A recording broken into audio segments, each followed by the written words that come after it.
টিয়া বা ময়না নয়, কথা বলতে পারে আমার এই ছোট্ট শালিক পাখিটিও। আমাদের সাথে থাকতে থাকতে আমাদের অনেক কথাই সে নকল করতে শিখেছে।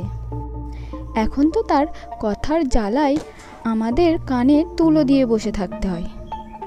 কি ভাবছেন মিথ্যে কথা বলছি?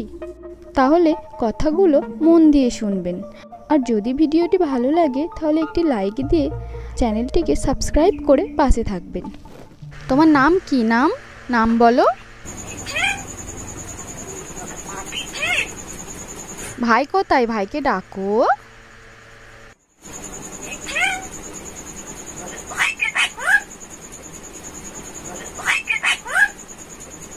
দাদু, দাদু।